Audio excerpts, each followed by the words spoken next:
Oke, jam 9 saya sudah online, tepat waktunya. Nonton kontennya Miss Yuni bikin kecut di hati. Tapi pada kenyataannya itu memang benar. Itu bagi kalian yang setuju. Tapi bagi kalian yang tidak setuju, sampai hari ini pun saya masih tetap dihujat. Dan apakah itu masalah? Ya secara pribadi masalah sih. Karena dengan mengungkap seperti ini, saya jadi bulan-bulanan banyak orang. Dengan membuat konten ini kadang-kadang emosi saya juga terpancing. Bagi saya wajar karena manusia ada yang suka, ada yang tidak suka. Tapi mereka terus menghujat saya, menghakimi saya, maki-maki saya. Bahkan saya masuk di salah satu grup dan di grup situ saya jadi bully-bulian.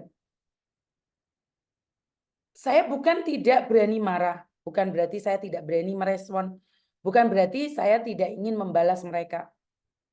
Tapi seandainya saya membalas mereka, apa yang saya dapatkan? Saya tidak mendapatkan apapun. Yang ada malah menambah kebencian orang-orang tersebut. Jadi banyak orang punya tim, tapi mereka lupa bahwa saya itu sendiri. Saya tidak punya siapa-siapa, saya tidak punya tim, saya tidak ada yang mendukung, kecuali badan intelijen netizen sendiri. Jadi secara pribadi, kadang-kadang saya sedih juga, Mbak. Semakin, kalau saya viral itu semakin ada orang yang membenci saya, meluapkannya. Sudah lama nama saya tidak tercantum di situ. Sudah lama juga nama saya tidak diewer-ewer kemana-mana. Tapi suami saya mengatakan jangan merespon. Ya benar juga sih, untuk apa direspon? Ya sudahlah. Apa yang bisa aku lakukan? Karena saya adalah sendiri. Saya itu sendiri. Yang membela saya hanya kalian yang merasa bahwa konten saya ini bermanfaat. Kalau dibilang konten saya kecut, itu kenyataan, memang kecut banget. Tapi itu adalah pembawaan dari saya pribadi. Jadi tidak ada hubungannya dengan orang-orang yang membenci saya atau orang-orang yang menyayangi saya. Saya cuma ingin bilang berjuang bareng yuk. Kamu di jalanmu, saya di jalan saya. Saya sudah meminta seperti itu. Tapi ya sekali lagi kalau saya nanggepin hater apa ya, akan terus-terusan seperti itu. Apa yang perlu disampaikan adalah saya akan tetap mengabaikan. Nyatanya saya masih dapat saweran bahwa Yuni terima kasih. Pedih loh Mbak, tapi Mbak bukan di, karena tujuan saya bukan di Google Absen ya, di awal memang bukan di Google Absen ya. Kayak sedih pakai banget gitu loh. Tapi ya nggak apa-apa sih, namanya orang kebencian kan tidak perlu dijelaskan kenapa. Ya, I love you Kabupaten Hongkong, wes itulah yang saya membuat saya tegar sampai hari ini. Membuat saya kenapa saya buat konten lagi ya karena kalian selalu mendukung saya, memberikan support baik secara pribadi ataupun mental saya. Yo down juga loh, Rek. Apalagi konten tentang penipuan-penipuan, pelayaran dari Papua, Manokwari, dari Kalimantan, dari mana-mana. Saya selalu bilang hati-hati dan hati-hati. Tapi pada kenyataannya masih banyak juga yang tertipu. Makanya saya tidak pernah kendor untuk apa ya?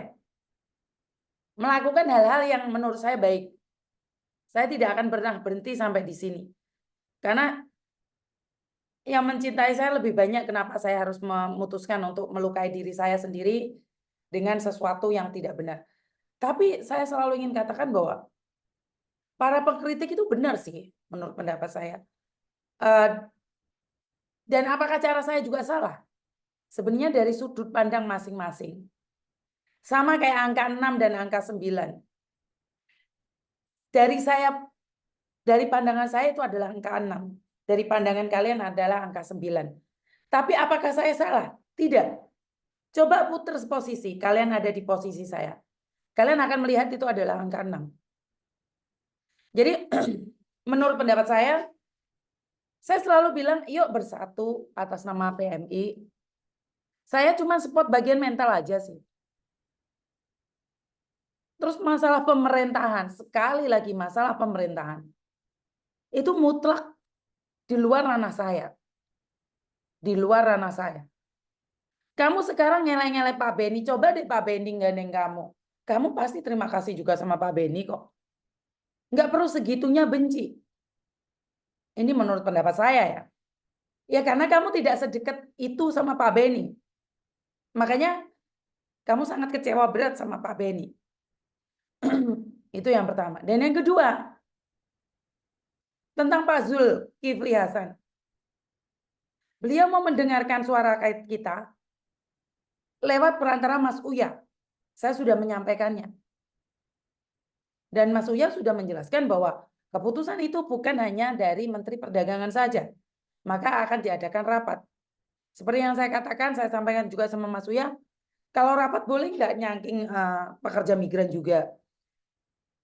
Atau bawa juga BP2MI. Jadi mereka akan saling tahu pokok permasalahannya ada di mana.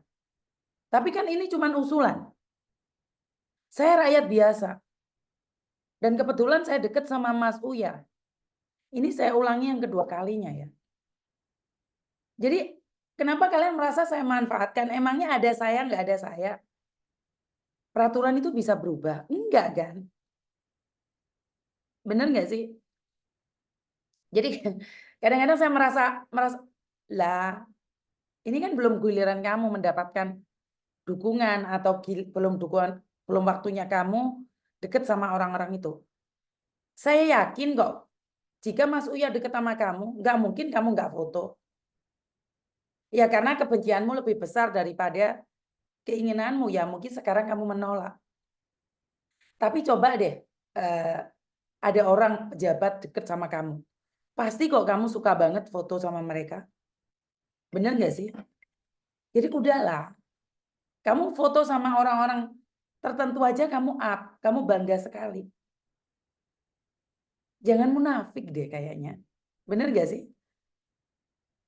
Ya karena kamu suka dia, maka kamu suka fotonya sama dia. Kalau saya foto sama Pak Beni, salah nih sayang. Sama saya bilang sama Pak Beni, kalau ada acara apa-apa saya diminta datang, jangan deh Pak Beni, takutnya ada yang cemburu. Saya sudah mencoba. Saya selalu katakan sama Pak Sestama, Mbak Yuni ada ini. Pak boleh nggak? Jangan perantara saya lewat teman-teman yang lain. Karena saya menghindari kecemburuan sosial. Tapi pada akhirnya tetap digoreng dan kecemburuan sosial tetap nyata. Seperti undangan migran D kemarin. Saya memang waktunya pulang ke Indonesia. Dan saya datang. Tapi saya bilang, Pak yang diundang jangan saya aja. Penggiat-penggiat yang lain. Itu usulan saya pada Pak Sestama. Kalaupun pada akhirnya mereka datang dan mereka mengatakan bahwa itu nggak ada perantaranya sama saya, itu nggak masalah. Sahabat saya mengatakan, mereka nggak akan tahu, Miss. Dan mereka nggak akan peduli. Ya, peduli atau enggak dengan kegiatan itu, ya saya nggak mau tahu juga ya teman-teman ya. Yang penting saya tetap fokus membantu teman-teman yang bermasalah, sing dihapusi karo garangan, sing dihapusi karo wong-wong liya lah. Bener nggak? Jadi maksud saya adalah, jangan seperti itu dong. Jangan menghakimi. Ya Pak Beni makanya kan butuh kritik. Pak Beni itu selalu mengatakan kritik saya. Tapi bukan menjatuhkan. Karena bagaimanapun juga, Pak Beni manusia biasa. Ya nggak perlu nangis-nangis kali. Ya kamu nggak ada di posisi dia sih. Jadi kalau ngomong aja sih gampang memang. Jadi ya itu hak asasi sih sebenarnya. Makanya saya tuh nggak berani komen banyak tentang orang lain. Izinkan saya fokus tentang curhatan ini dan biarkan saya menjadi diri saya. Saya tidak ingin komen terlalu banyak tentang kehidupan orang lain. Jadi saya merasa senang dengan apa yang terjadi itu aja, wes. Saya lebih menjadi diri saya sendiri, senang dengan apa yang saya lakukan. Jika ada sesuatu yang kurang benar, kalian bisa kritik saya secara kritik dan sarannya ya. Jangan cuma kritik aja. Terima kasih.